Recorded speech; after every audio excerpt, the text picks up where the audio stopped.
Thanks to everyone who have subscribed. If you have not, please do. And thanks for coming out here. I really appreciate you. Key decisions APC is taking ahead of the National Convention. The ruling party, All Progressive Congress, may have some serious decision ahead of its National Convention scheduled for next year. Although the convention was supposed to hold this year, several elections and by-election will not allow the party leadership to concentrate on the planning. The party is being run by the Critical Committee appointed in June after the dissolution of the National Working Committee, the powerful organ of the party, by the National Executive Council, met in June to examine issues affecting the party. As part of his resolution, the NEC dissolved Adams Oshiomhole-led NWC.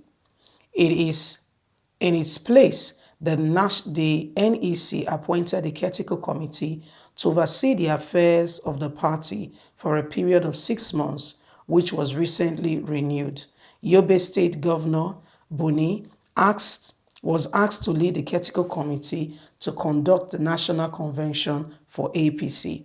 As it's earlier stated, the convention wasn't conducted this year due to reasons stated as given above.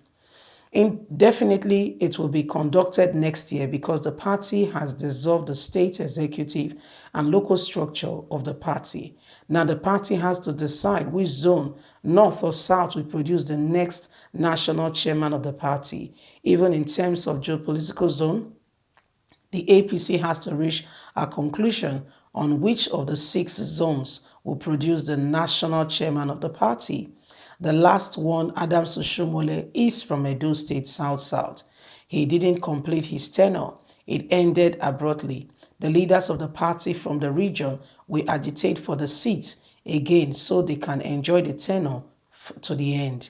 If the APC agree to decide to zone the chairman to the south or south-south, specifically, it will affect the primary election for the presidential election to be done in APC. Both the presidential candidate and national chairman must not come from the same region. It has never been done. Especially exactly power, where will power return to?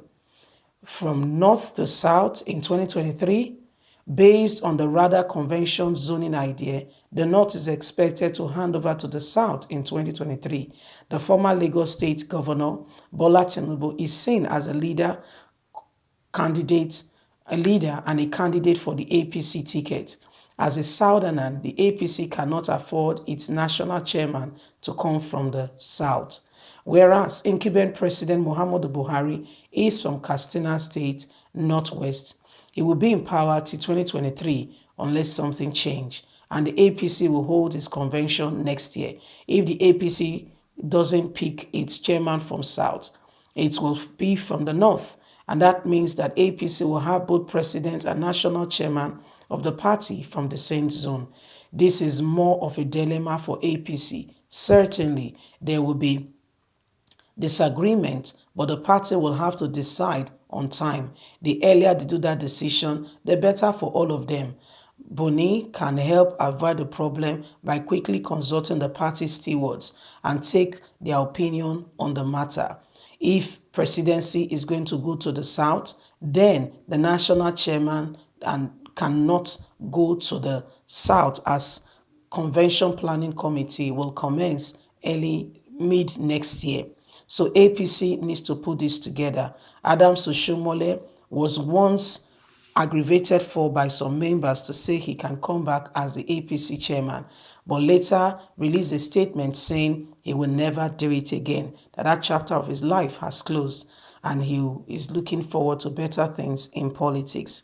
So this is where APC is, the dilemma they have to go through and what they have to decide upon, and quickly as possible because time is not on their side. You remember the Critical Committee was given a period of 6 months to organize a convention planning committee for this December, where new party members would have been picked for NWC. However, they could not. And even the so-called aggravation they said they have settled, members are still saying we are Members are still not happy with the turnout and the turnout of events and the way things are, going on. So, I mean, it is rather a very dilemma situation for APC, and they need to decide fast. But as it stands, Nigerian youth, we are not particular about any party today. All we are saying is we want change. We want change. I mean, it's sad to see that, Nigerian government is silent about real change being called about by Nigerians. They rather taking it with levity and doing their own thing as though nobody has called for change. Nigerian youth went out in October to say it's enough is enough. But guess what? Rather than concentrating and making sure that Nigerians get this change, they've rather turned it into something else. They've rather turned it into a situation where Nigerians cannot speak. As we speak today, youths are still being held.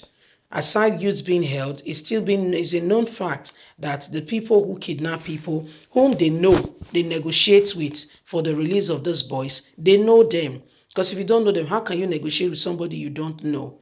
Do you get my point? And what were the terms of a negotiation? What were the terms? People they know that commit atrocity and had a hazard, in this country are being celebrated. Yes, what do I mean be celebrated? That's what they do. There is incentives and packages for them after they have caused mayhem in the country. So it is glaring that they make it a very attractive, a very attractive position for both those in Nigeria and outside Nigeria to be gainfully employed.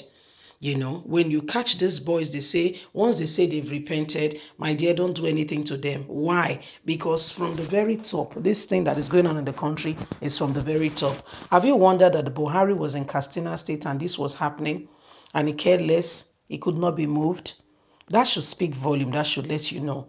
And guess what? Femi Adesina was telling Nigerians that Nigeria should be very happy and should be grateful for Buhari that in those days there used to be bomb, but these days it has reduced. There is no bomb. These people their families have to go through what the common man on the street is going through for them to truly appreciate what is going on right now in the lives of the common man on the street, and the life of the common Nigerian man who pays his tax, and upon which the